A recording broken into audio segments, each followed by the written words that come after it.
Hello, everyone. Welcome to another episode of the Benji-Sales live chat. It's so good to be back. It's so good to see everybody.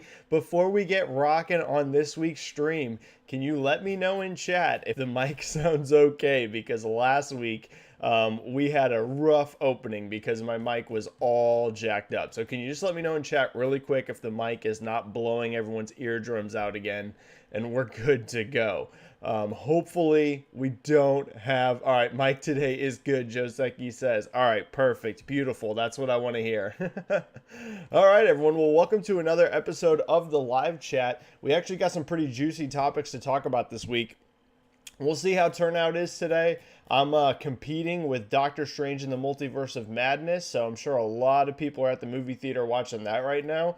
So we'll see how it's going to go. I don't usually love to do the Friday streams because everyone's always so busy on Fridays. But this is literally the only day that I could get it in this week. So we had to get it in on a Friday. My apologies, but I didn't want to go a whole week with no chat, especially when we had such a big topic to discuss. And what is that big topic? Well, I'm sure you can see it in the thumbnail, and I'm sure you've already heard by now. But Embracer Group has bought the Western studios of Square-Enix. This is 3 studios. It's Crystal Dynamics, it's Eidos, and it's, I believe, Square-Enix Montreal. Yes, so Square-Enix Montreal, Crystal Dynamics, and Eidos have all gone to Embracer Group for about $300 million. Couple thoughts on that. I'm sure there's going to be a ton of questions. First of all, this is no shock to me at all that these Western studios have been sold. If you've been watching my chat for any amount of time, you've seen that I've been talking about that a lot, really for a long time.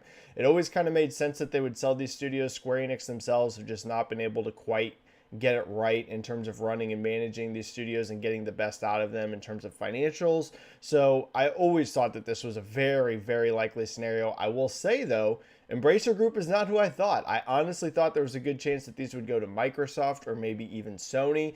So Embracer Group specifically is a bit of a curveball, but Square Enix selling these studios to me is not surprising in the least. Kind of saw this coming for a very long time. The $300 million price tag is a steal. You saw Daniel Ahmed say the exact same thing. In fact, he used the exact same word, and I didn't even realize it. I saw his tweet after mine, and he said the same thing I did. He said, this seems like a steal for all this, to be honest. And it is. It really is. There's going to be some discussion, I'm sure, about the profit margins on these studios, and that's the main reason they sold so cheap. But in the long run, Embracer Group got a steal on this. They're going to make their money back. Trust me. I almost promised you that they're probably going to end up getting a lot of money back on this in the long term. So this actually, I think it totally was a steal. But you know, it seems no one else was paying more than Embracer Group, so they got a great deal on it. I was on the webcast where they were talking about this, and the CEO, I think it was the CEO of Embracer Group, basically he was asked if what he thought about that $300 million price tag, and he basically said that they feel very good about it, and he thinks if this was a different time, like who knows, any different time, that price could have been a lot different, could have been a lot more.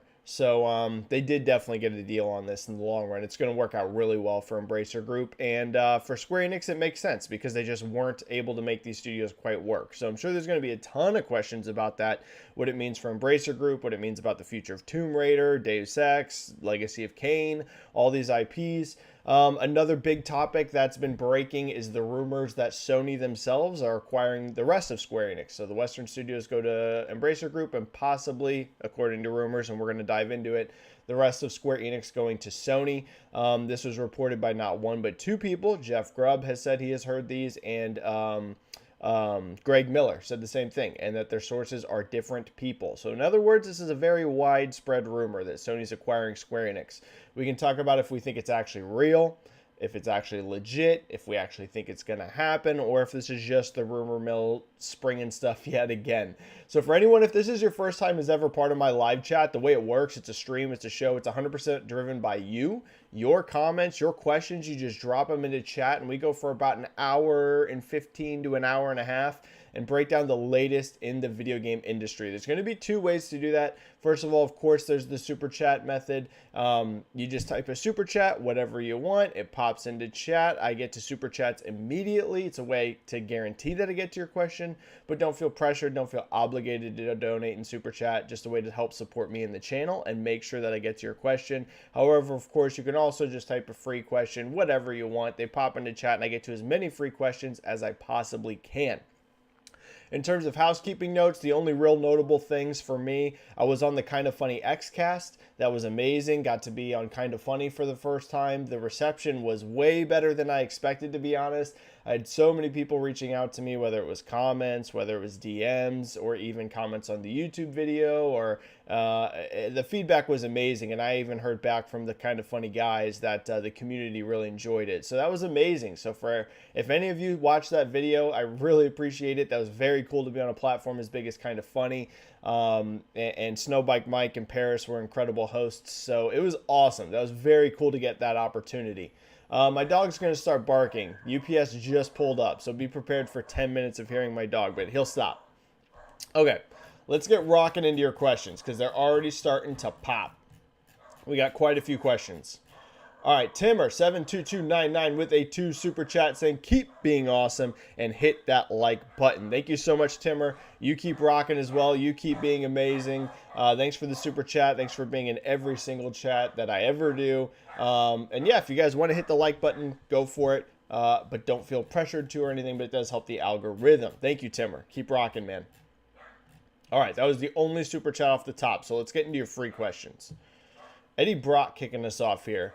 Hello there, Benji. If the shortages continue until 2024, like the Intel CEO have said, what do you think will happen to PS5 Pro, and how long would this console last if the shortages is this severe? 10 years. Okay, so we talked about this a bit, how this last quarter, Microsoft specifically with Xbox Series, was able to really improve their shipments and their inventory, but they did caution, it sounds like, that this coming quarter is not going to be the same story, right? We saw amazing growth for Xbox consoles in the last 3 months, but they did, warn on the investor call. They said they're expecting hardware to, decrease this coming 3 months, like to not be as big as it was last quarter.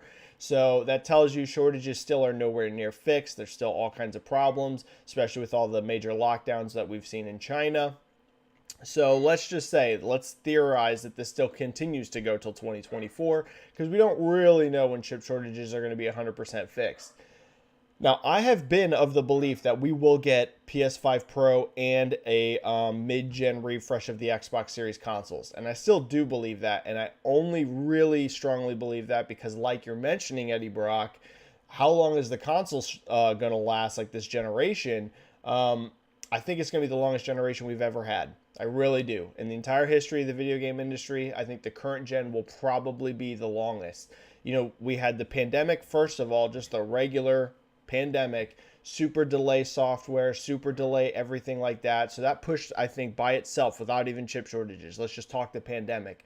I think that pushed the cycle a little bit longer than normal because it's going to be taking these studios and these teams so long to start getting a lot of their software out. And then second of all, now we have chip shortages involved with this as well, which is slowing how fast the install base can grow. And they're going to want to drag this generation out a little bit longer to get profit margins later in the generation. So I still do think that we are going to get mid-gen refreshes because I think specifically this cycle is going to be super long. 10 years, like you say, that's entirely possible, to be honest with you. Wouldn't shock me at all. We'll have to see how it shakes out. But I do think this will be a very, very long generation. Those mid-gen refreshes probably, if they do happen, I wouldn't expect that until like 2024 or 2025. So they're still quite a ways out, years away. So hopefully by the time they would theoretically be launching, chip shortages are mostly fixed. So we'll have to see, but yeah, I think so. Hamishly Ford here. Sup, Benji? What's up, Hamish? Great to see you. I hope you're doing great. Thoughts on xCloud Fortnite thing? Do you see that becoming massive and potentially making xCloud more mainstream like GeForce Now? So here's the thing. Do I think Fortnite specifically on xCloud is like the like a complete game changer? I would say not necessarily. It is a big deal though. And what I think is that this continues to show what I believe, and that is that Microsoft and the Xbox ecosystem will be the biggest player in game streaming probably in the next few years. I believe that Microsoft's just the best positioned with the combo of xCloud and Game Pass. Now, this is specifically about Fortnite, which isn't part of Game Pass, right? It's a free-to-play game. But the entire strategy that Microsoft has, where whenever you're signed up to xCloud, it's part of Game Pass Ultimate. So this doesn't count, right? This is free to play. So we're not talking about, you can access Fortnite and not even be a Game Pass member. That's just the way it's working. But I'm talking about the overall xCloud ecosystem. As soon as you're signed up for xCloud, you get tons of Game Pass games. You get a giant library right off the bat to stream. Now they're doing free-to-play stuff on there as well. I just think Microsoft's really positioning xCloud very, very well. And they have Azure technology, which is a huge deal going forward in the future as well. Microsoft's building incredible infrastructure for servers and things like that. So I think it's a big deal. I don't think that Fortnite specifically is just like suddenly now xCloud is going to be 1 billion times more popular than it was. But I think it's just continuing to show how well positioned Microsoft's making streaming. I've said a lot. I don't think that streaming games is going to be the main way people engage with gaming still for quite a while, quite a long time, I think, before you see just huge chunks of the market streaming games over playing them natively on consoles. But Microsoft's smart in that they don't see that either. And that's why they're positioning xCloud as more like an addition to their ecosystem, right? They're not like Stadia was, where it was like, this is only it. This is the future. It's streaming only. Like, they've made it a really strong part of their core pillars, but not like the thing they depend on. So it's a big deal. xCloud, I think, is going to continue to gain momentum, and it should be very strong in the next, 10 years. I think it's really going to grow. All right, I think we had a super chat drop. Let me hit that super chat. We did. We got Benji dropping a 5. Thank you so much, Benji. And shout out to both Split and JCat. I see both of them in chat. You guys are both amazing. Thanks for help modding the channel, and thanks for being here. See you both. Thank you guys so much. Benji with a 5. Great to see you, Benji. Benji, there's a rumor of a Last of Us remake. It seems there's already an Uncharted remake as well. Is this Sony going Nintendo's way? So the Uncharted remake I haven't seen. So if that's accurate, honestly, this is news to me, and I apologize. But I was not made aware of any sort of Uncharted remake. Last of Us remake, I felt super weird about when they first announced, because I feel like The Last of Us Part 1 holds up very well. It was a game that, like, if you gave me a list of PlayStation IP that I think, like, needed a remake, would The Last of Us have been number 1? No, right? I think that game holds up pretty darn well overall, right? Especially the PS4 version that they released where, that was like, it had better frame rates and resolution and things like that. But at the same time, I can somewhat see why they're doing it. Specifically, I think because the TV show, right, that's coming up with HBO. It does make a lot of sense to have that synergy together. And especially, I think Sony's hope, we'll have to see what happens, but I think Sony's hope is that The Last of Us show is going to get a lot of people interested in The Last of Us that never were before, right? That this is their first exposure to the IP. And now all of a sudden, if the timing's right, you've got this new remake out that's pretty close, theoretically. Let's say they launch within a 6-month window of each other or so. Here you go. You've got this boom remake on store shelves. People see this series for the first time. They're like, wow, that's, really, really cool. I kind of want to play this game now. Think about it. The Last of Us sold amazing, sold over 20 million copies when you combine the PS3 and PS4 version. But when you also think about how big the PlayStation install base is, right? Over 100 million, that does still mean that there is a lot of people that didn't play Last of Us, right? A lot, millions of people that didn't. So there's potential there for the remake to sell really well. Now, who knows? We'll have to see how good the remake is. We'll have to see if the show's a success. But the more I thought about it, I was like, with this series coming up, it does actually kind of make sense to remake that game. I would say if there was no HBO series coming, maybe you don't do that. But I can see it. I can see it actually probably being successful as long as the show's good. For example, we've seen like how much the Netflix series boosted Witcher 3 sales. There's no debate. Once the Netflix series came out, you saw huge growth in The Witcher's legs. So I'm guessing Sony's hoping for something similar between HBO and the remake. So if it's true that they're also remaking Uncharted as well, could it be that they're going Nintendo's way? I don't know if it would specifically mean that they're going like the way of Nintendo, other than I think it would mean that Sony's just seeing potential for a lot of commercial success with remakes.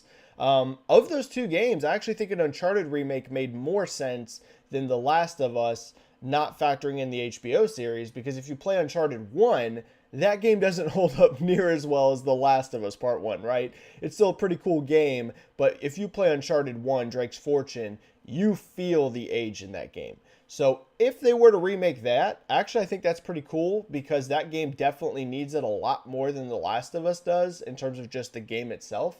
But we'll have to see. If it happens, it just, to me, shows that Sony sees a lot of commercial upside for remaking some of their older games. All right, thank you for that super chat. Super chats are cleared, so back to your free questions, everybody.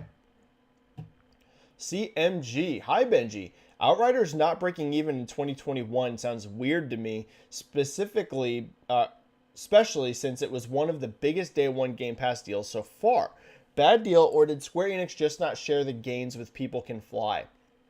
Here's what I think happened, CMG. I don't think the Game Pass specifically was a bad deal, because I'm guessing they probably got a pretty good amount of money out of it. Because of the way that those contracts work, I'm assuming that they got paid out a bonus based on that game's performance. But the problem for Outriders, the problem for that game was not launch. People forget that game was huge on Steam when it launched. It did over 100,000 concurrent players. That is gigantic, literally. There are not many games that go over 100,000 concurrent players that aren't free to play in their launch window. Is it unheard of? No, but it's not many. 100,000 plus concurrent on Steam is a top-end performing game. And we also saw huge numbers on Game Pass. Here's the problem for Outriders, and here's why I think that it didn't break even. The legs have been terrible. There's been just no legs. Whenever you look at Steam, whenever you look at the Game Pass, whenever you look at the Xbox Most Played list, it just didn't have legs. The game performed really, really well out the front, but it was super front loaded, right? It was one of those games, big month one, first few weeks, and then it really fell off hard. You don't see really anyone talking about Outriders much anymore. Let's see, what's it at Steam right now? Now, this is an old game, so you can't always expect games to just continue to have insane legs a year after launch or whatever. But let's just see, out of curiosity, what's Outriders peak concurrent players on Steam? So its 24-hour peak is only a little over 1,000 people. So the legs are just, they haven't held up. And if you look at a longer chart, dating all the way back, to June last year. I'm looking at the Steam database page right now. It's been under 5,000 for a long time. Under 5,000 ever since about June of last year.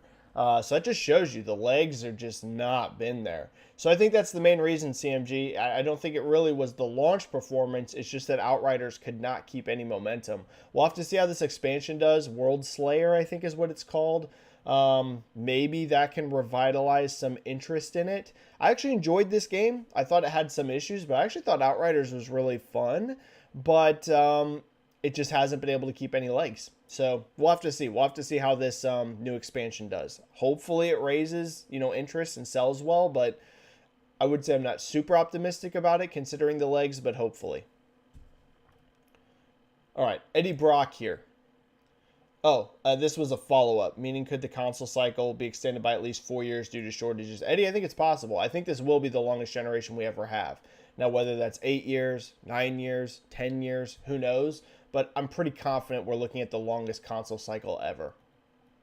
Especially because these consoles out of the box are pretty strong compared to last gen. Think about how long last gen was. Last gen was a pretty lengthy generation too, and that was with base hardware in the Xbox One and PS4 that were super underpowered. So here we have all of these other factors, chip shortages, pandemic delaying software, plus your base hardware this gen's actually pretty strong. It'll be a long generation. Yeah, long. Joseki, Benji, how are you doing? Decent, but I do have something going on in my personal life that I'm sure I'll be able to talk to you guys about hopefully in the next couple weeks. That's a bit of a stressor, but hopefully, everything works out. First, just let me vent a bit. Acquisition begging has now become as insufferable as the Switch Pro discussion online. I agree with you. Everything is a sign of them happening. Joseki, I agree with you that the acquisition talk has gotten a bit tiring because it does feel like it's just a constant narrative. At the same time, I understand why it's a constant narrative because acquisitions are so heavy. I mean, if you look at the industry at large, we're seeing an acquisition of some sort, every 2 or 3 months, right? Not necessarily from Sony or Microsoft specifically, but if you just look at the industry at large, seriously, it's like every 2 or 3 months we have somebody acquiring someone, whether it's Microsoft buying people, Sony buying people, Embracer Group buying people, EA buying people. There's just been a lot of it. So I get why there is so much discussion, who's next, but I agree, just like it does get a little tiring to just non-stop read this on Twitter and on forums. It's just constant. Who is this person getting acquired? So I agree. Just like it does get tiring to read, but I understand why it's such a hot button topic because it's just not slowing down. And then Joseki has a second part here. Second, contrary to Grubb, I actually think selling to Western studios is a sign Square-Enix wants to double down on what made their fortunes in recent years, and I think they will continue to be independent. Well, Joseki, I don't think Grubb is specifically saying that the Western sale is the reason why he thinks it's happening. The reason he thinks it's happening is because this is widely rumored. This is a legit rumor that's floating around right now that Sony is trying to buy them. So let's go into it. And I'm sure he did mention, I didn't see it, but he probably did say in a tweet that he thought that this was another sign, which, could be. But so let's talk about it. Is there any truth to Sony acquiring Square-Enix? If I'm a betting man, I say no, it doesn't happen. Do I think that Sony has explored buying Square-Enix? Yes, I do believe that. And the main reason I believe that is I think that pretty much Sony and Microsoft have looked at buying every publisher right now. That doesn't mean they're all going to happen. But I believe right now in the industry, from things floating around and from literal things that I know for a fact are true, people are talking to just about everybody. Everybody's trying to talk to everybody, figure out the best deals, figure out what's going to actually work, what's going to be possible, what's not. If I had to bet on it, if someone's like, Benji, bet $1,000, is Sony going to buy Square Enix or not? I would say no. At the end of the day, if I had to bet, I don't think Sony will buy Square Enix. But do I think the chance is zero? I also believe that is no. Square Enix, as I've mentioned before, they don't have a high market cap. They're worth less than $5 billion via market cap. You would spend more than that to actually acquire them, but they're cheap. That's just the reality. They're cheap. Whenever you have a lot of money to throw around, they're a cheap person to buy. That's always going to be attractive. Whether it's Ubisoft, whether it's Square Enix, any of these publishers that I would say are under 10 billion, 10 billion and less right now, that's going to look juicy. That doesn't mean they're going to be acquired. It just means that they are an attractive target. So I don't think the chance is zero that Sony buys Square Enix. I also, though, don't think that they're actually going to. At the end of the day, I don't think they'll actually acquire them. But if it is announced, it won't shock me. I won't be floored like, I can't believe this happened at all. I won't be surprised at all. But I don't think in the end it's going to happen. I do think that those discussions have happened. In fact, I'd feel very confident in it because it's just happening industry-wide right now. But I don't know that those ever got past like exploratory, as in just like, hey, Square Enix, what would you want if we were to buy you? That kind of thing. So yeah, that's kind of my thoughts. In terms of does selling the Western studios make sense for doubling down on what's made their fortunes? Yeah, it does. We talked about this a little bit off the top. those Western studios didn't have high profit margins. If you look at what's been the most successful things for Square Enix over the last few years, it really has been their Japanese side. Now, they've had some huge issues over there as well. Look at Final Fantasy Origin, Strangers of Paradise. Does not appear that that game did well overall. If you look at, can't even remember the name of it now, Babylon's Fall, not successful. It doesn't appear at all. So their Japanese side isn't perfect, but it's a lot more successful financially than their Western side was. So I agree with you that, like, in terms of a business, it makes sense to sell the Western studios off to somebody that might be able to work them out better and focus on what you've been good at. And that's something I've been talking about. I mentioned this specifically in multiple chats before, that it made sense for Square Enix to sell those Western teams. So yeah, as long as Square Enix remains independent, let's say Sony doesn't buy them, I think it does make sense. Focus fully on your Japanese development. Get that as perfect as you possibly can, because that's where your upside has been, whether it's been Final Fantasy 15, which sold great, whether it's Final Fantasy 14, which has been a huge success, right, for an MMO, whether it's Final Fantasy 7 Remake, which was a huge success, or even some of their smaller Switch projects. Like if you look at Triangle Strategy, that game did very, very well. If you look at Octopath Traveler, that did very well. Dragon Quest, as we know, is a monster. So yeah, focus on that. Get those Final Fantasy games going good. Get those Dragon Quest games good. You know, Switch titles good. Makes sense. Makes sense, Joseki. All right, let me see. Do we have any missed super chats? Nope. We're good. Just making sure I didn't miss any super chats. Miles Morales. What's up, Miles? Square Enix is not doing too hot right now. They sold their Western studios and all their valuable IPs for pocket change. Is it due to them positioning themselves for a potential acquisition? No, they didn't sell all their most valuable IP at all, right? They still have got Final Fantasy, which is probably the most valuable overall. If you just look at the entire... I know Final Fantasy has its ups and its downs, but if you look at the brand just as a complete whole, I mean, Final Fantasy has to be by far Square Enix's most valuable IP. Even not even just factoring in for the individual game sales, you know, Final Fantasy 15, 7 Remake, whatever, but also that MMO. I mean, that Final Fantasy 14 is generating huge amounts of money for them. So they still have definitely their most valuable IP, which is Final Fantasy. But they did sell off some pretty valuable ones. There's no doubt Tomb Raider's worth a lot of money. There's been a lot of debate online about, you know, the profit margins again for these Western studios, but Tomb Raider's very valuable. Even the remake trilogy, just those 3 games sold over 38 million units combined. I mean, it's a massive amount of units. The problem has just been management and getting higher overall profit margins out of these studios, but the actual brand Tomb Raider is worth a ton of cash. So,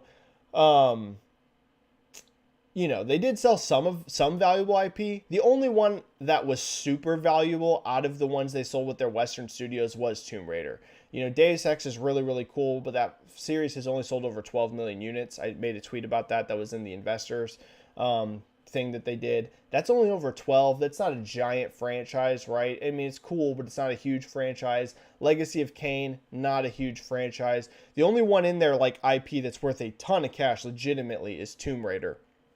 But they still have a lot of their really valuable Japanese side. So I don't think that this necessarily is positioning themselves for acquisition, because I think that Tomb Raider IP is pretty valuable. So I think if they were trying to sell themselves, I'd think that they would want to hold on to Tomb Raider. But I don't know. We'll have to see how it shakes out. And Hamish thinks that the PlayStation Square Enix acquisition announcement is imminent at this point. I don't think it's impossible. That's my stance. My stance is, if I was to bet on it, no, but I don't think it's impossible.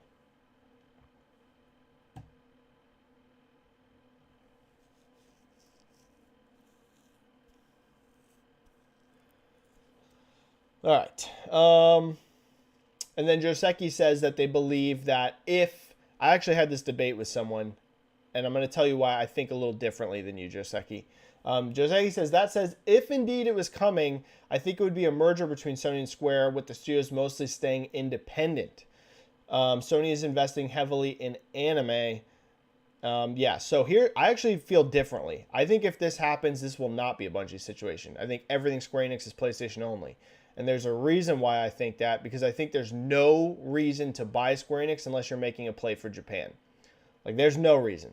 There's literally no reason. These franchises, these Japanese developed games, are not going to make you huge gains in the West.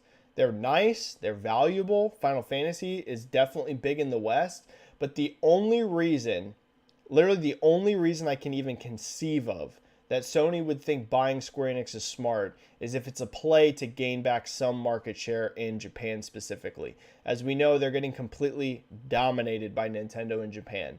Even if they buy Square Enix, I don't think that they can outsell Switch in Japan, right? Or Switch 2 or whatever's next. However, if you own Square Enix and they are only on PlayStation, they probably could gain some, and I'm emphasizing some, market share back in Japan. Now, again, would this lead to a situation where suddenly Sony, well, the PlayStation's outselling Switch all the time? No, I don't think so at all. But it could potentially help their position in Japan. I don't think you buy Square Enix for literally any reason except for to help your Japanese performance. Literally the only reason I can think of.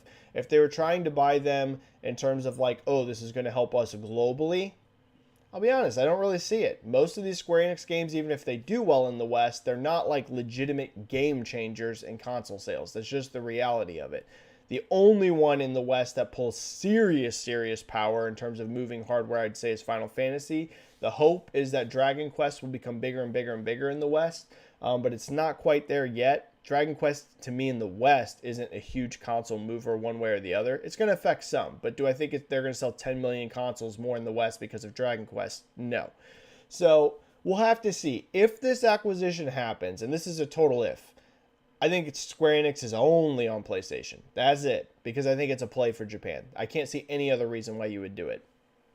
It would make way more sense to buy somebody that has a more Western focus if your goal is global expansion.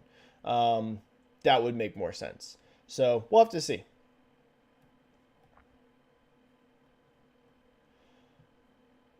David Rodriguez, what's up?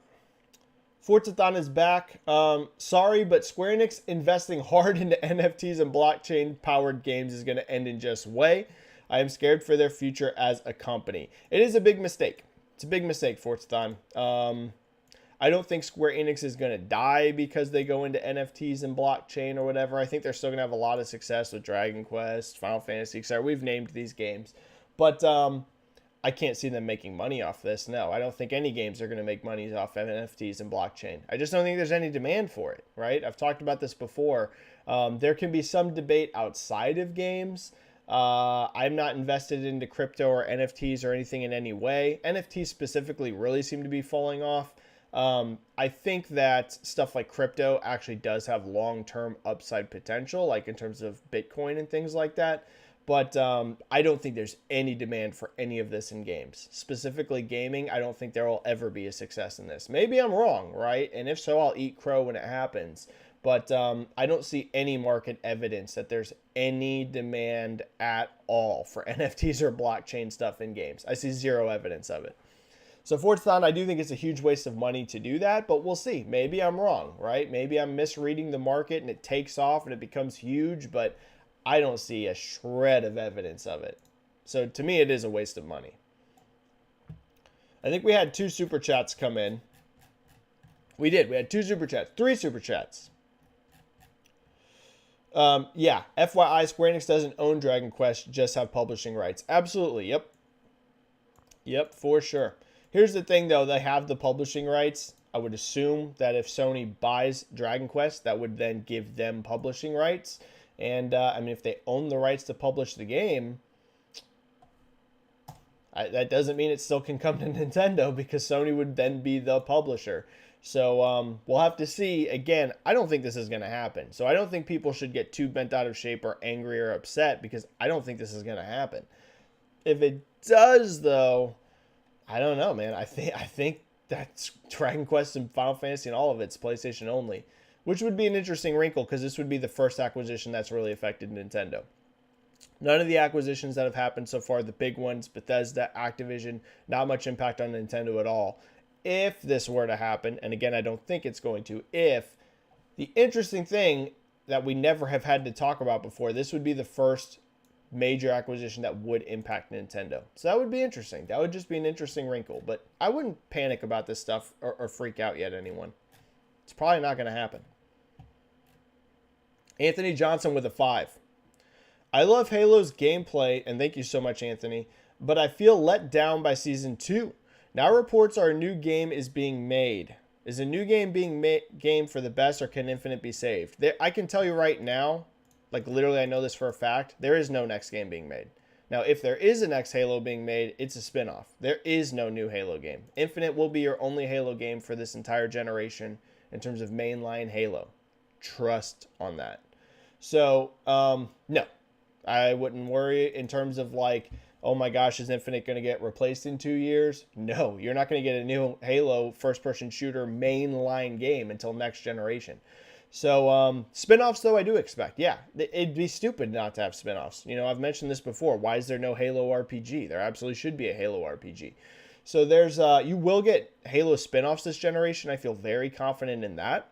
You're not going to get a new Halo FPS game, though. And in terms of the narrative, can Halo be saved? This game's still doing good on console. PC, no. So here's one thing that I learned from Season 2. Here's the learning lessons from Season 2. Halo on PC is basically done. Now, it still has a player base. It's still worth supporting. But even with Season 2, the Steam peak only went up to 20,000 concurrent players. Now, that's double what it was before, but it's still only 20,000 concurrent on Steam. That's not a huge number. That's not a gigantic performer. The idea that Halo is going to become a big juggernaut on PC, that ship has basically sailed. I think it's basically over unless whatever this Battle Royale mode that comes out is, that potentially we'll have to see. Maybe that will revitalize PC. But console doesn't need saving. This is a bit of a mis-narrative. So this game still, as of right now, is in the top 15 most played games on Xbox. Now, let's see if that's updated yet today.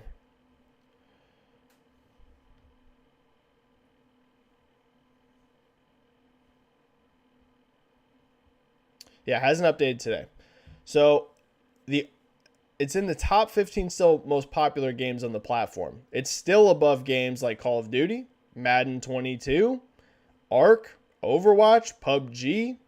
I mean, it's still above a lot of games. Like, the idea that the game is completely dead on console is a myth. This is still one of the most popular games on the platform. So it doesn't need saving, to be honest, on console. Now, it does need a way better roadmap. There's no doubt that there should be criticism about the roadmap. And in fact, I do appreciate that 343 themselves stated they are not happy about the 6-month season, and the entire studio is upset about it. So there is a lot of improvements that need to be made, especially for this to continue, right? If it doesn't improve, that will continue to slide. But it is a literal myth that no one plays Halo anymore. It's still in the top 15 most popular games on the platform. So there is still a decent amount of people playing this game on console. Again, PC is a different story. PC has really fallen off. Like PC, I really don't think anything can bring Halo back on PC except for maybe the Battle Royale taking off. But on console, they're still actually positioned pretty well if they can get things improved. Now, thoughts on Season 2? It's all right. I'm not someone that thinks that Season 2 is a home run. It has given me a reason to come back and play. I think Last Spartan Standing is pretty fun. It's definitely very, very clear that this is them doing testing for the Battle Royale. If you haven't played Season 2's Last Man Standing mode yet, originally Destin from IGN was making tweets about how Last Spartan Standing is basically a tiny battle royale is what he thought. And he was getting a lot of criticism for it, and I was thinking the same thing actually, like in terms of like, no, it's not really, until I played it, and it is. Destin is right. Like, it's literally a small battle royale. Like, that's 1000% what it is. So clearly this is them testing, I think, for what's to come. I don't think it's going to be a carbon copy, right? This big, huge battle royale that's rumored to be coming. I don't think it's going to be exactly what Last Spartan Standing is, but with more players. But there's no doubt in my mind that this mode exists because they're getting telemetry and feedback on certain things that is then going to influence what happens in this battle royale that's coming. So I think that mode's actually pretty fun. I was surprised how much I'm enjoying it. Having a new battle pass is cool. It's given me a reason to come back and grind and play the game, but it's also definitely not a home run. I mean, we got 2 new maps. I think the maps are actually pretty good, but it's still only 2 maps since this game came out, which was like 6 months ago. That's pretty inexcusable in my opinion. And it'd be nice to just see more content. But I also don't think it's a complete failure. It's given me a reason to play. Last Spartan Standing is pretty fun. Here's the thing. If this was only 3 months, I think this would be mostly fine for content. Mostly. Obviously, like anyone, I'm always going to want to see more. But if this was only 3 months, I'd be like, that's actually not that bad. Like, I've got a 100 level battle pass to play. There's a couple new modes to play, and there's 2 new maps. If I knew 3 months from now, I'm getting another battle pass, I'm getting another couple maps, and maybe another new mode, I'd be pretty comfortable with it. I would say for sure, though, Anthony, this isn't enough content for 6 months. I mean, I'll be done with this battle pass in like a month. So that ain't good enough, right? That's the main issue. The main issue continues to be that these 6-month seasons are just stifling the game. It's way too long. So if they could bring it down to where we're getting a similar amount of content, obviously, again, preferably even more. But let's just say bare minimum, we're getting this content, but it's every single 3 months. That'd be pretty healthy. More would be better, but it'd be at least sustainable. This 6-month window, though, it's just bad. It's way freaking too long. Way too long. I'm going to be done with the battle pass in like a month. I'm going to have 5 months with no new battle pass. I mean, it's crazy for a service game. So, yeah, there's definitely issues. The game is not completely dead. There's definitely problems. The question, can Infinite be saved? Yes, on console. PC, I'm more doubtful. PC, I'm doubtful unless Battle Royale really takes off. All right. Vince here with a 10. Thank you so much, Vince. Benji, me again from the Weekly Recon. What's up? Great to see you, Vince, and thank you for that 10 super chats. Very kind. Maybe an unpopular opinion, but I don't mind studios being acquired. I'm actually with you, kind of. We'll see. Let me go into it. End goal needs to be a better experience for gamers and better working conditions for devs. I am mostly with you. I am not one of these doom and gloom people with acquisitions, but I do have a couple thoughts around acquisitions as well, Vince. So, if you're asking me, do I wish Square-Enix would remain fully independent or get acquired? Square-Enix specifically, I think I would prefer to remain independent because I think that they still have growth potential and success potential in their Japanese side.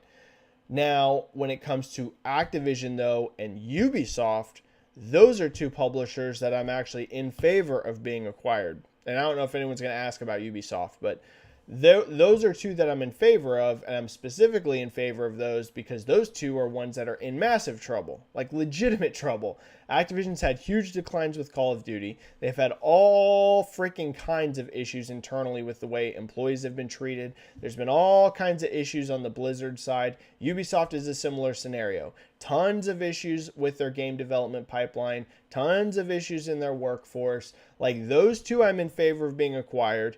Out of publishers, Ubisoft and Activision, just because I think the best case scenario for them to have long-term improvement actually is an acquisition. I think new leadership is required, complete changeover in terms of how these companies are run is required, and one of the easiest ways to do that is acquiring someone. I don't want to see EA acquired. I don't want to see Take-Two acquired. I don't really want to see Capcom so you see what I'm saying? I'm in favor of these in terms of publishers. I'm in favor of acquisitions when I think that it will legitimately lead to a better outcome. I'm not in favor of these acquisitions whenever they're already highly successful, they're continuing to perform well, and they have a ton of growth potential and success across platforms. So the only 2 publishers I can name right now that if they get acquired, I'm like, yes, I'm down with this. Activision Blizzard and Ubisoft. Those are the only 2. The rest of the publishers I would prefer to remain independent. Now when it comes to like independently owned development studios, I don't care about that at all. Acquire everybody. Everybody can go wherever because there's always new studios being made, first of all. Look at how many studios we have had announced being founded lately. Tons.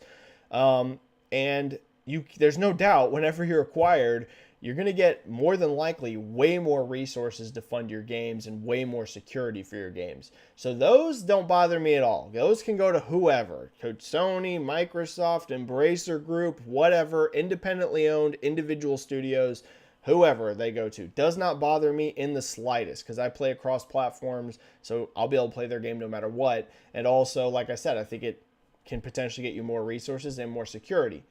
Publishers, though, really don't want to see anyone else besides Ubisoft and Activision Blizzard. Outside of that, I hope we don't really see any more publisher acquisitions. It won't be the end of the world. I won't like doom and gloom and panic if more happen, but I would prefer that those are the only two pubs, personally. All right, Benji here with a super chat. Benji with a 10. Thank you so much for the super chat. That's your second one.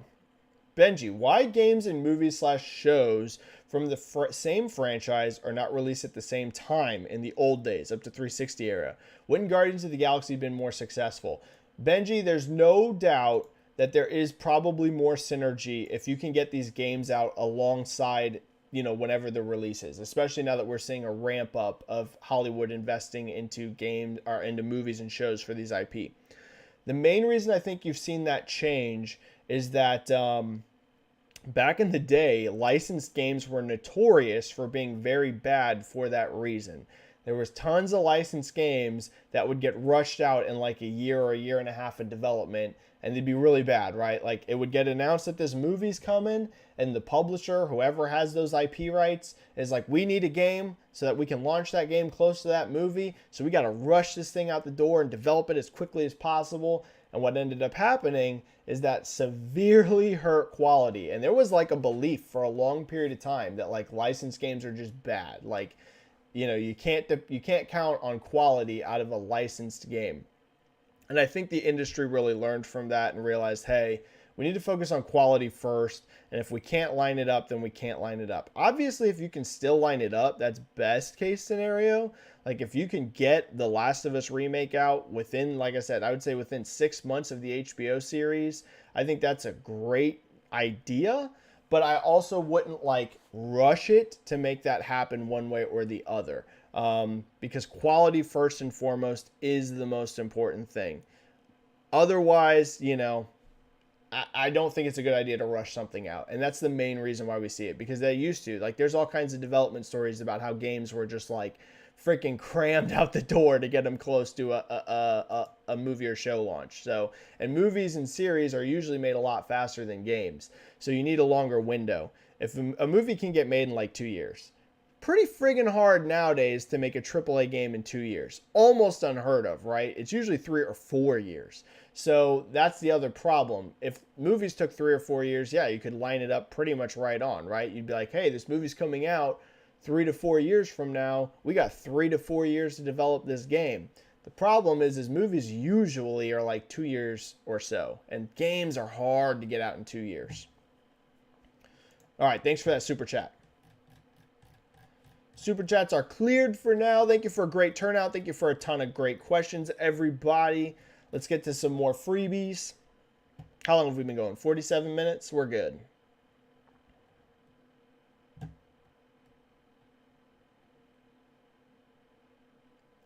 Casual Gamer, Benji Boy, isn't Square-Enix shooting themselves in the foot by doubling down on NFT and blockchain? Could they go bankrupt because of these bad decisions? Could Sony come last minute and save them? I don't think that they're going to go bankrupt over it because they're not investing like everything into NFT and blockchain. Like they're investing some into NFT and blockchain. They're still investing a lot into just regular games too.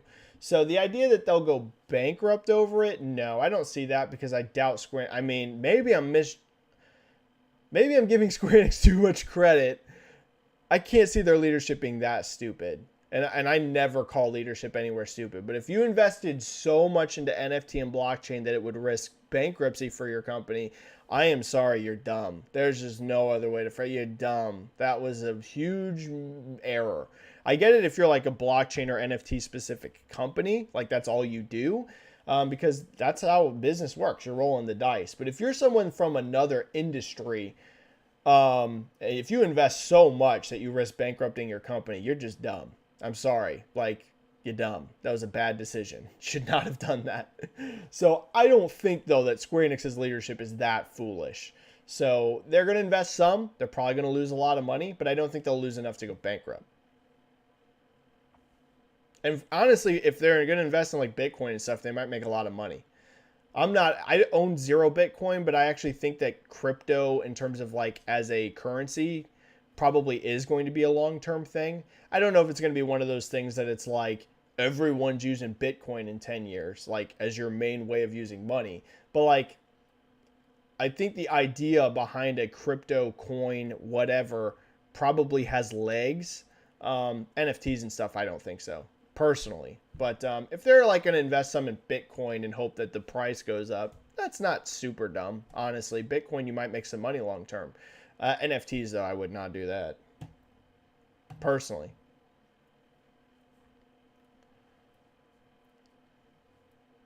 Yoda Soda. WB is up for sale again. Yeah, this is interesting. What's your thoughts on this? Do you think this means the future of WB licensed IP games are in the hands of third-party studios / pubs and maybe some first-party studio pubs? Yoda Soda, I don't think they're going to sell.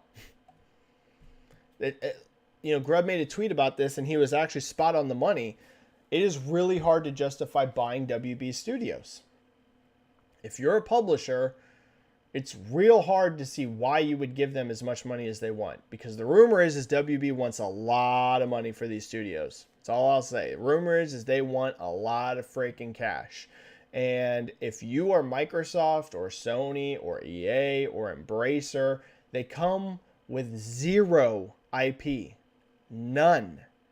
That is at least what WB originally wanted. Now, who knows? We'll have to see if they change their minds and maybe they try and do something else. But the newest reports, again, say they're not. It's licensed separate.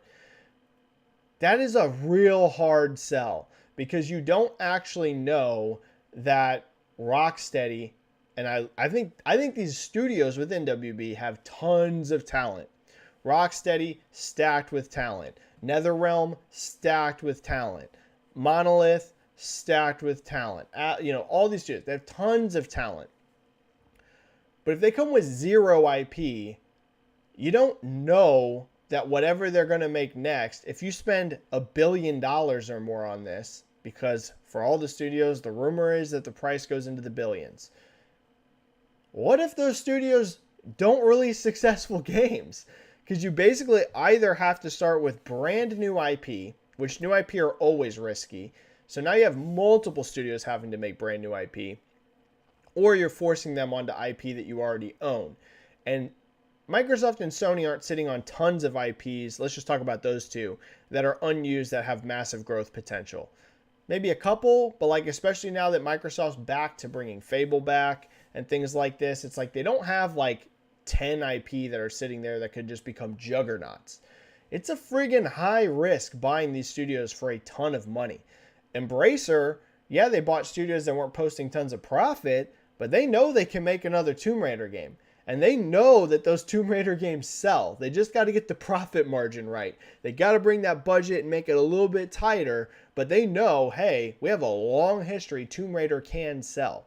They know, hey, Deus Ex, it might not be a giant thing, but we can probably sell a few million copies if we keep that budget tight. Like, we have this IP now. Like, there's things we can do that we know we can at least get some decent sales out of. If you buy WB Studios and you don't get any IP, you have literally no idea on what's going to happen next in terms of those studios being financially successful or not. So that's why WB is having so many issues. They've been trying to sell these studios now for 2 years or something like that. If people wanted them like rapidly, they would have already sold. I think someone's willing to buy these WB studios, but they're not going to buy them at huge, expensive, exorbitant prices. So we'll have to see what happens, Yoda Soda. I wouldn't put the chance that the WB studios sell at 0. I just can't see Discovery, getting the kind of money that they've been wanting out of these studios without some kind of IP included. So we'll have to see, Yoda. It's a great question, and who friggin' knows how it's going to shake out. But one way or the other, either Discovery's going to have to bundle in IP rights somehow. Even if it's not you get permanent access to these IP, it's like, hey, if you buy I don't know, whoever at our WB teams, you're also will guarantee you the next 15 to 20 years of like, you get Harry Potter for the next 15 or 20 years in games, or you get, Batman for the next 15 to 20 years. You're the sole publisher, you get the studio, and you also get sole publishing rights for the next 20 years or something like that. If they do something like that, potential. But if it's just like, hey, buying the studio, you don't get any IPs, and then you also have to sign a licensing deal after that. Good luck. Good luck getting a lot of money out of that. That's a hard ask. All right, I think we had a super chat drop. Highlander with a super chat with a 10. Benji, hope you're doing good. And great to see you, Highlander. Thanks for this 10 super chat. It's very generous. With Summer Game Fest a couple of days before the Microsoft Bethesda, what new announcements from Sony, Nintendo, and Microsoft? Great question. Summer Game Fest should have some big announcements. They had some pretty big ones before. Elden Ring, right? Wasn't that at Summer Game Fest? I'm expecting some pretty big stuff. I wouldn't expect it to be like completely crazy, like you're going to get, 50 new AAA games or anything like that, but you should get a couple big announcements out of it. Out of these specifically, so Microsoft Bethesda, will they have anything at Summer Game Fest? Maybe. I could see Sony, Nintendo, and Microsoft all potentially having something small. They're not going to show anything, I think, super huge here. Microsoft Bethesda, maybe if they show a big game, it's something very small from a big game, and they say, hey, tune into the Xbox Bethesda showcase in a couple days to see more. I could see the platform holder showing something small. The big wild card here for me is Sony. Like, there's no doubt in my mind that Nintendo's going to have some sort of big summer show.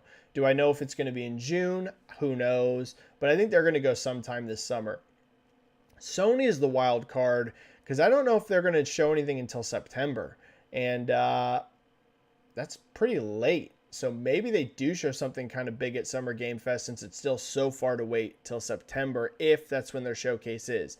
Sony, I got no idea, Highlander. They're, to me, a real wild card because I have no idea when they're going to have a showcase. They could have a showcase as soon as June, but I also won't be surprised if it's in September. It's really hard to say. Microsoft Bethesda, we already know is this summer, and Nintendo, like I said, I'm like 99% sure they're still going to have a big summer direct, even with no E3, because they've had so much success in that window advertising stuff. So those two, I could easily see having something small at Summer Game Fest Showcase, but also still having their summer show. Sony, I got no idea, man.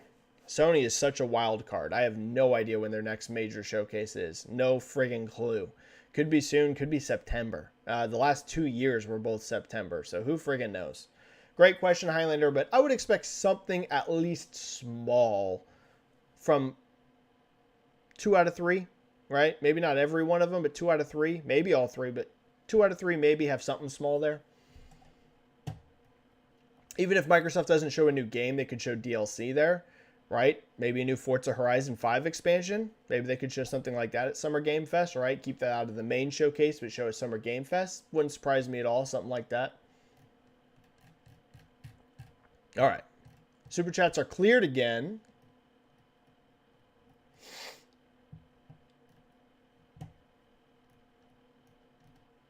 Where we at?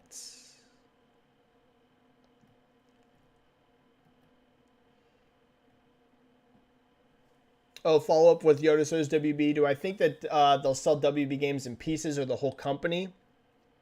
Do you think these studios, after getting acquired, will still work on WB IPs or create new IPs? So I answered the second part. The first part, do I think they'll sell in pieces or as a whole? I think WB wants to sell them as a whole. They may be forced to sell them in pieces. I think you would have a much easier time of selling them in pieces than in bulk. Because in bulk, it sounds like they want literally over $1 billion. So, and that could have changed. But at one point, it was in the billions what they wanted for these studios. So individually, I think you'd actually have an easier time. Like, I think if they were like, hey, Sony, do you want NetherRealm? I think Sony would straight out buy NetherRealm tomorrow. Like, literally. Sony's investing into the fighting game space. They bought Evo. Fighting games by split just do way better on PlayStation platforms than on Xbox. So, I think so. Like, I think if WB was like, hey, do you want NetherRealm specifically? We'll sell you just NetherRealm. I think Sony would buy it in an instant. So I think they'd have better success selling them individually, but at least in the past, they wanted to sell these as a bulk for a huge price tag. So we'll have to see. Fuzzy Belvedere, has there been a game that retails for $70 and sold more than 10 million? Oh, great question. Yeah, Cold War. Wasn't Cold War $70? I know it was 60 as well, but if you're asking period, like has there been any that even came out as $70? The answer would be yes, Call of Duty Cold War. But other than Cold War, I mean, Vanguard probably did too. Even Vanguard being a big underperformer, I would have to think it sold over 10 million. So other than Call of Duty, though,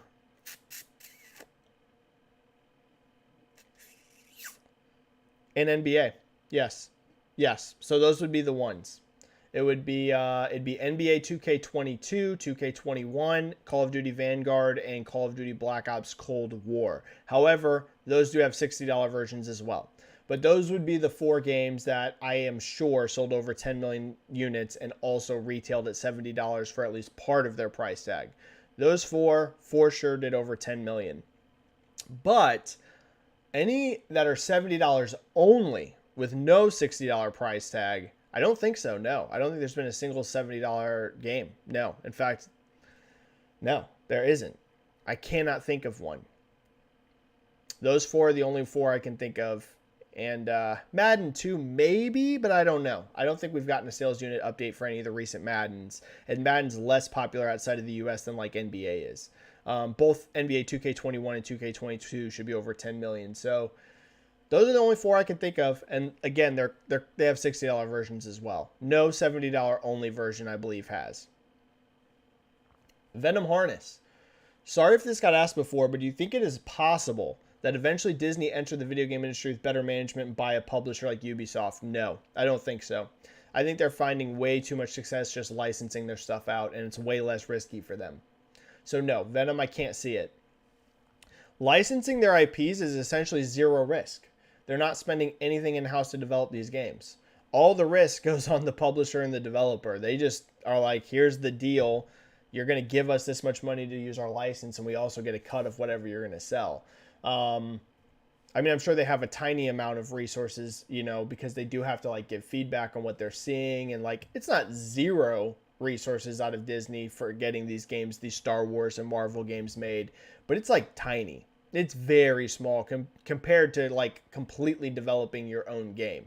So, no, I can't see them entering because right now it's so low risk for them because their IP that they're licensing out are so valuable. Star Wars and Marvel are just such big IPs that they can just put most of the risk on someone else and they can just get the license fee. So, no, I can't see them doing it. Nope.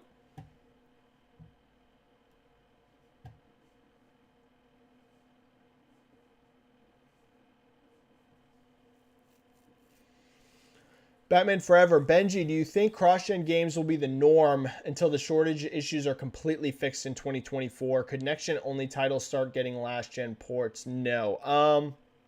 I've said I still expect to see some cross-gen in 2023, but it's going to be mostly next-gen only by then, yeah. So this is going to be the last year where almost everything's cross-gen, to be honest with you. That's not going to be the case starting next year. I already know of a ton of games that are next-gen only for next year, so no. There's still going to be some. Like, there's definitely going to still be some cross-gen games next year. There's no doubt about it. But is it going to be like most, like, they're just almost all games next year are cross-gen? No, that's not the case. But there's still going to be some, yeah, for sure. There's definitely going to still be some. Once you're in 2024, it'll be next-gen only. I don't think you'll see any cross-gen games. I don't even think Call of Duty is going to be cross-gen. In fact, I don't even know that there is no Call of Duty 2023 now. I believe Modern Warfare 2 is the last cross-gen Call of Duty. Maybe, by the time you hit 2024, maybe sports, but that would be it. By 2023, you're going to start to see a lot of current-gen only games. A lot, especially from the platform holders. Jason Benjamin. I have a question regarding PlayStation and RPGs. I can't remember if it got asked or not, But Xbox got many RPGs in development. Yes, there's a huge gap right now in that genre specifically between Xbox and PlayStation. Could PlayStation have more RPGs besides Horizon in development? I've been getting asked this a lot, which says to me that PlayStation gamers are, I don't want to use the word worried because that doesn't sound right. I'm getting a very clear message that PlayStation gamers think Sony need to do more with RPGs. That's a better way of phrasing it. Worried doesn't sound right. That's like doom and gloom. The message I'm getting, Jason, because I'm getting asked this constantly, whether it's chats or on my Twitter, hey, is Sony going to do more RPGs? Very clear message to me, hey, PlayStation, your fan base wants more RPG support out of you. Jason, here's the thing. Back to acquisitions. Be pretty smart for Sony to acquire somebody that has RPG experience because Microsoft is now so heavy into that specific genre that within the next 5 years, they're going to have a gargantuan lead in that department. It's just not going to be close. We've talked about this before. These are just the ones we know are coming out of Xbox. We know Starfield's coming. We know The Elder Scrolls 6 is coming. We know Fable's coming. We know The Outer Worlds 2 is coming. We know In Exile has a new RPG coming. We know that there's apparently another Obsidian RPG of some sort of thing, at least in development. Like there is, Avowed. So there's like tons of RPGs coming out of these Xbox studios in the next 5 years. Sony, at least as of now, like I said, it's really just Horizon. That's about it. And Horizon's more of like an action RPG than like an RPG. Definitely has RPG mechanics, but it's more of an action RPG, I would say, than like a lot of these Xbox games are, right? A lot of these are leaning a lot heavier into the RPG than even Horizon does. So I would say, Jason, it'd be smart of Sony to acquire someone with RPG experience. There's not a ton of those studios left. BioWare is at EA. Trying to rack my brain on who are some like independently owned people known for RPGs. Larian. I mean, maybe if you're Sony, you go for Larian and try and acquire them. But there's not a lot out there. There's not a lot left. So they need to do something, whether it's getting some of the first-party studios they already own to make RPGs or acquiring someone with RPG experience. But there's going to be a big gap in that genre. So they need to do something. I think we just had a super chat drop. Let me hit that super chat. I got 3 super chats. Holy cow. Thank you guys. 3 super chats in a row. Holy cow. Matt Duffy with a 2. What's up, Matt Duffy? Great to see you, man. Thanks for being in chat and always being so supportive. How do you find the time to game with the job and family? Matt, I am stretched thin.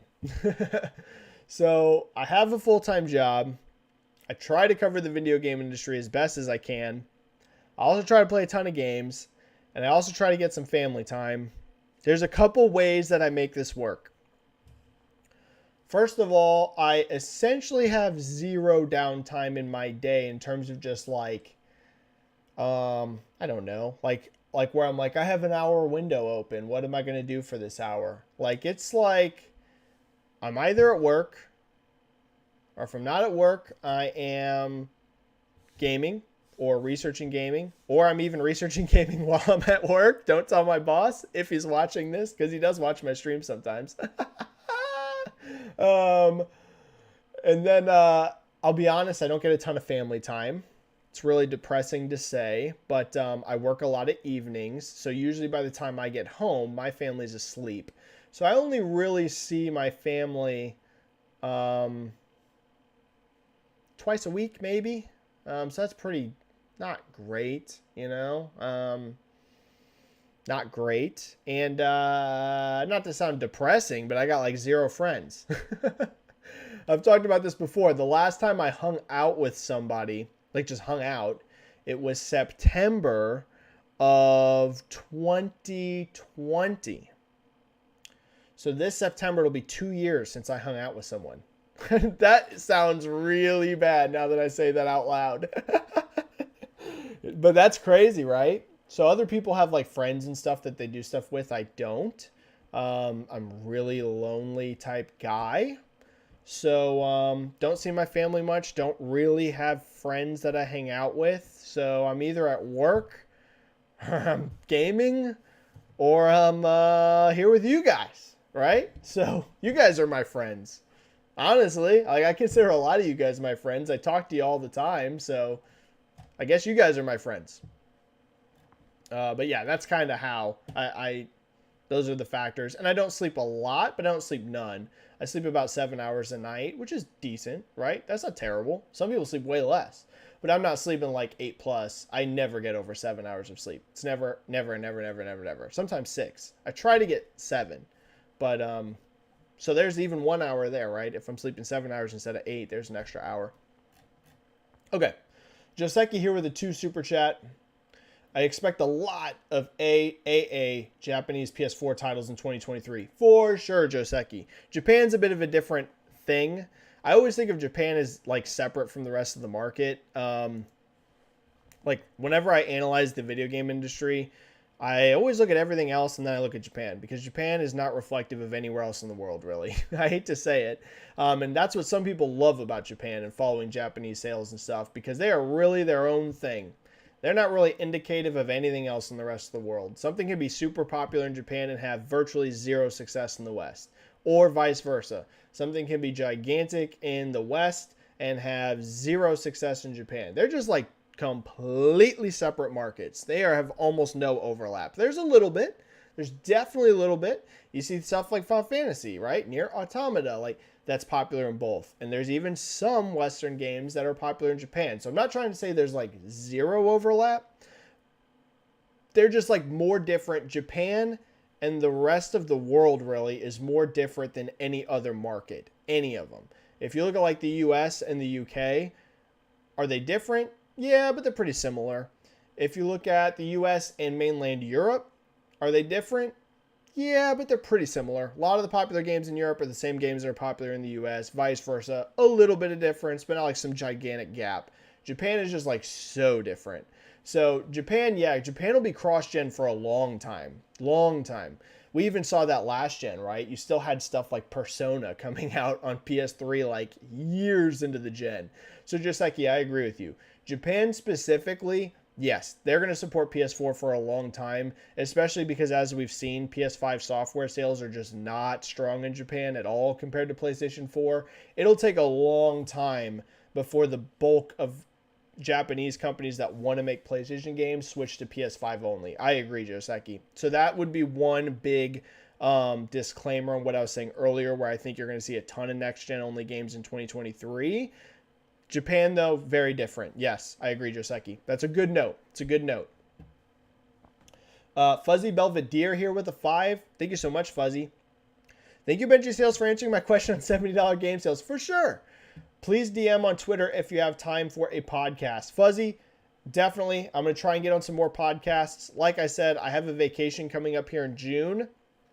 And I also have a personal thing going on that, like I said, hopefully I'll be able to talk to you guys about later, but that could put me out of commission for a little bit too. We're going to have to see how things shake out. I've got some stuff going on in my life right now. So I could be MIA for a while. I don't know. It depends on how a certain thing shakes out here in the next couple weeks. I might not even be on my own YouTube for a little bit. We'll have to see. We'll have to see how it goes. I'll have an update for you guys sometime soon.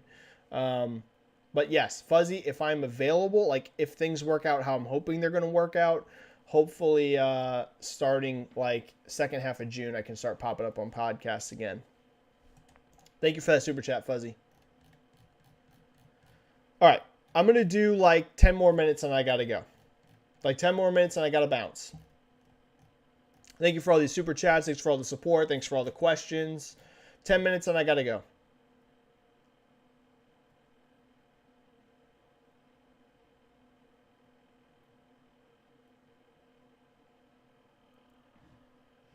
Ghost Tunnels, is it illegal for Sony/PlayStation to buy 2 Japanese publishers? Would antitrust laws in Japan prevent that from happening?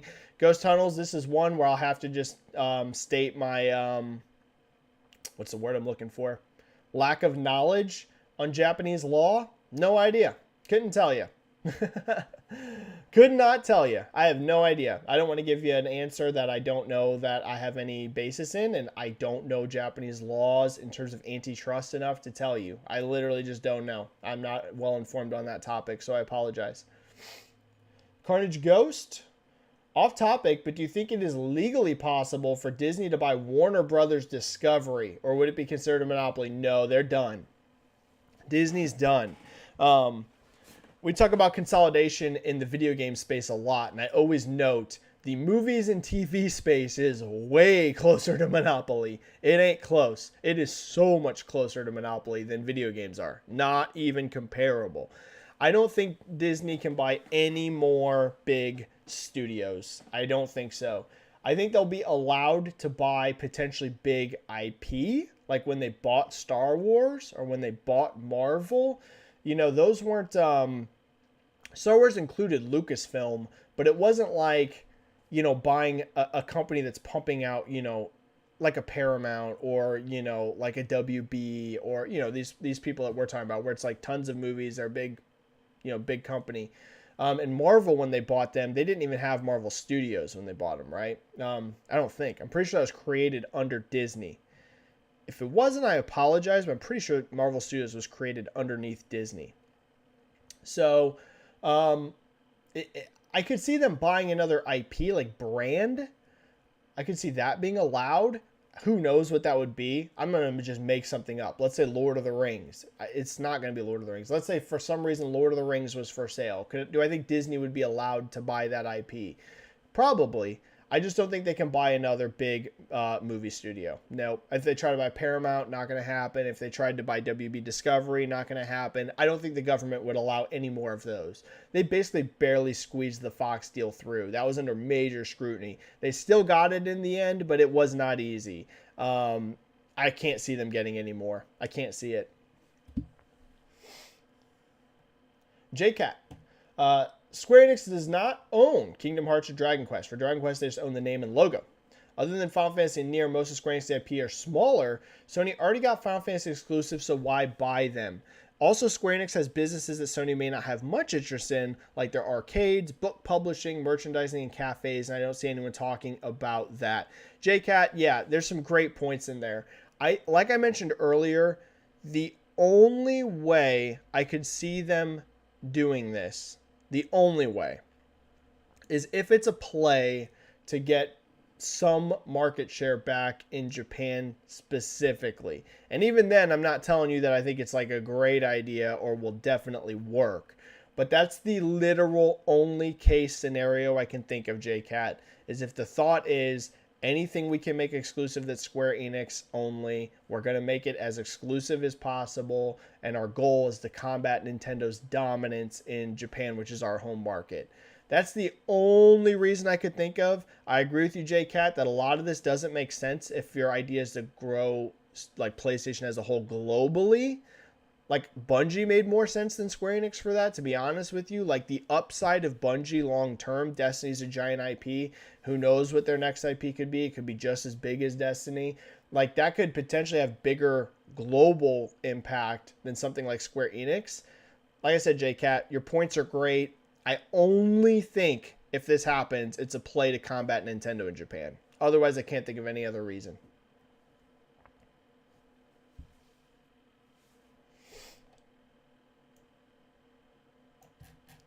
Think we had a super chat? We did. We did. Benji here with a 5. 2 quick questions. Will you do at some point a live on Twitter with your community? Oh, that's a great question. Your predictions for UFC 3 main fights, please. Thanks. Okay. So, live on Twitter with my community. I've thought about this a lot. I've thought about doing Twitter Spaces a lot.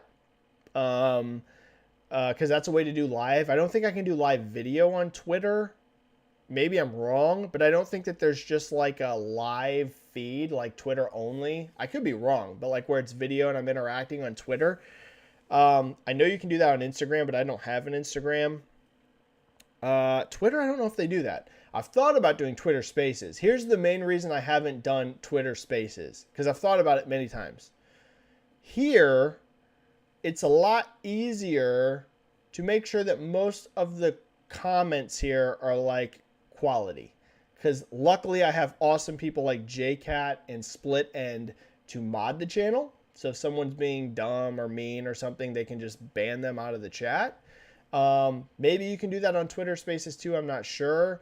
But then also, like, my community here is smaller and tighter. And if you're willing to sit down and watch like an hour-long stream with me, you're probably a higher bar person to interact with. I know that sounds funny, but like if you're willing to sit here and chat with me for an hour, I don't think you're going to be like someone that's just going to be like spouting nonsense and be rude, right? If you're willing to sit down for that kind of long, I know you're interested in gaming and you're probably like a legit person. Twitter Spaces I'm always worried about because I have a way bigger community. B, I just think there's a lot likelier scenario that I'm on a Twitter Space and I allow someone to be a speaker and they just start being rude and mean, which I don't got time for, and then I've got to personally kick them out of the chat and all that kind of stuff. It's just like the bar of quality I feel like on a Twitter Space is going to be way lower than it potentially can be here on YouTube. So maybe. Benji, I'm not opposed to some point doing like Twitter Spaces. Like I said, I think about it all the time. All the time when a big news topic hits, I'm like, hey, maybe I should fire up a Twitter Spaces and chat about this with my community. I always caution myself to not, I try to avoid negativity and people that are rude as much as possible. Like I distance myself from that as much as I physically can. A little bit harder, I feel like, to do on Twitter, but you never know. And then for my predictions for the 3 UFC fights, could be a hard one. These fights really can go either way. So for the main event, well, let's start from the third one down and work our way up. For the big 3, I'll go quick. For anyone that's not an MMA fan, I'm still going to hit a couple gaming questions before I bounce. So Michael Chandler versus Tony Ferguson. Tony Ferguson, what a legend. Guy's had an amazing career, had one of the longest win streaks in UFC history. I think he went 12 straight fights without losing in the lightweight division, something crazy like that. However, we've also seen Tony not look great in his last 3 fights. In fact, he was dominated in all 3. Now, Tony's claiming that he's, fixed some things, that he's on point for this camp, all of that kind of stuff that you love to hear. But I've heard this story before. I've been watching the fight game for a very long time, and oftentimes you see guys say that when they're on a long losing streak and they still lose again. So I feel like Michael Chandler's probably going to win and probably win by finish. But here's what I'll say. If Tony Ferguson can drag him into a crazy war, like what Chandler did with Gaethje, where he was just going friggin' ham, technique, who cares, let's just throw down. That is not the way to fight Tony Ferguson, because Tony Ferguson thrives in that chaos. So if he pulls Chandler into that kind of fight, Ferguson might be able to win and might be able to finish him. If Chandler fights smart, if he fights tactically, I think Chandler will win, and I think Chandler actually might knock him out or TKO him, which is hard to do against Tony, but I think he's got the power to do it. So I'm picking Chandler, but I'm picking Chandler assuming he's going to fight a smart technical fight and not get into a wild brawl with Tony. Because like I said, if he gets into a crazy brawl, Tony might actually win that fight because he thrives in chaos. So I'm going to pick Chandler there. Co-main event, it's a rematch, Rose Namajunas versus Carla Esparza. It's a rematch for the women's first 115 title ever, right? They fought for that belt a long time ago. I think it was 2015. The original fight was, and Carla won that fight. I am picking Thug Rose to win. I think that her stand-up is going to be the big difference here. Carla Esparza, I think, actually can give her quite a fight. I'll be surprised if this is a quick, easy victory for Rose. You can never count her out because she has power. But Carla has something that's a bit of something that's given Rose problems in the past, and that's takedowns. Carla is the best wrestler in the division, bar none. It's not even close if you look at the stats. Carla Esparza is the best wrestler ever at women's 115. So I think Carla is going to be able to get some takedowns, some success in this fight, but the big difference is going to be that striking. Thug Rose is just way more technical on the feet, big power. So I'm picking Thug Rose to win the rematch. Striking making the difference there. I'm going to predict decision, but I won't be shocked if Rose hurts her on the feet and then submits her. That also wouldn't shock me. You know, Thug Rose catches her with a nice right hand. Carla's down, gets that rear naked choke. Wouldn't shock me at all. I'm going to pick decision, though, but we'll see. Main event is... Dude, I have no idea. I'm going to pick... So it's Charles Oliveira versus Justin Gaethje. Charles Oliveira defending the men's 155-pound title. I'm going to pick Charles Oliveira. He is the favorite, but only slight. Gaethje is really good, could easily knock Charles out. Charles tends to get hit. We know this. He tends to get hit in his fights. Stands up really tall. He has a very tall stance, that Muay Thai stance, right? He's not like a lower kind of boxing stance, real tight. Charles likes to stand tall. He likes to hit you with knees. He likes to hit you with elbows, a more Muay Thai stance, which is a potential danger against someone that hits as hard as Gaethje. But I think that Charles just has more ways to win than Gaethje does.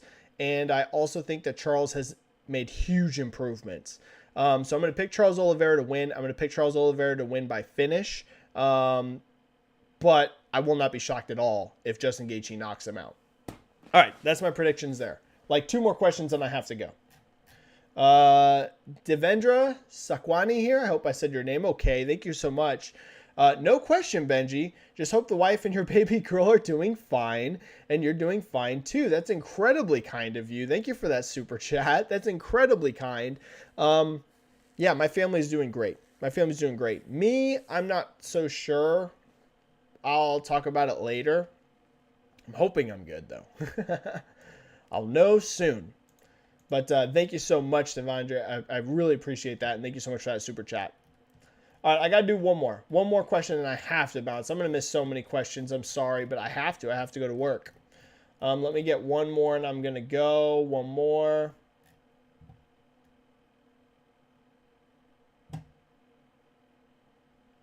All right, I have to do this one, and then I'm out. I'm sorry. This has to be the last one. Danger Man 1337, Benji, assumptions on Xbox Games Showcase. Do you think they'll focus on this year and the next and not show off beyond 2023? Doubt 2024 and onwards needs to be shown or even teased. I agree, Danger Man, for the most part. So my assumptions for the showcase, I think the 3 games you're going to see by far the most on are going to be Starfield, Forza Motorsport, and Redfall. Because all 3 of those are launching this year unless something has happened to delay one of those games or more.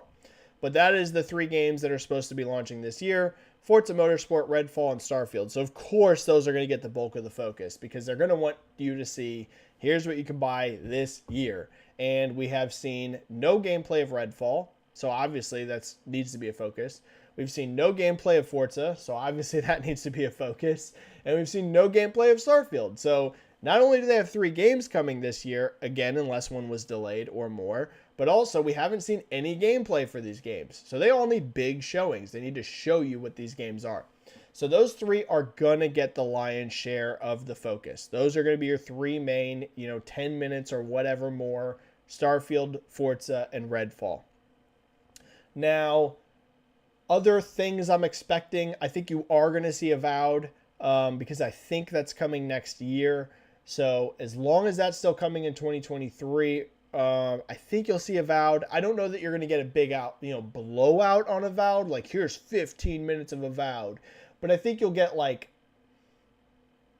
maybe a 3 to 5 minute showing of that. Contraband probably is going to be there. We talked about this before because that should be coming out next year. So I think they'll want to show something on Contraband. Longer out teases like 2024 and onwards, I don't think so, except for maybe from third party, if they have something huge exclusive from third party, or if they have some kind of crazy first party project that they think is going to be gigantic that they want to really drive the hype up on. Which is probably going to be what, Gears? Gears is probably going to be the big 2024 game, or is that what we're thinking? I don't think they'll announce Gears 6 yet, though. I don't think so. I don't think they'll announce Gears 6. They'll probably announce Gears 6 next year. So Yeah, that's what I'm expecting. All right, everybody, I got to bounce. I'm sorry. I'm going to miss tons of questions, tons of good ones I know. Like, there are so many in chat that I'm not getting to today.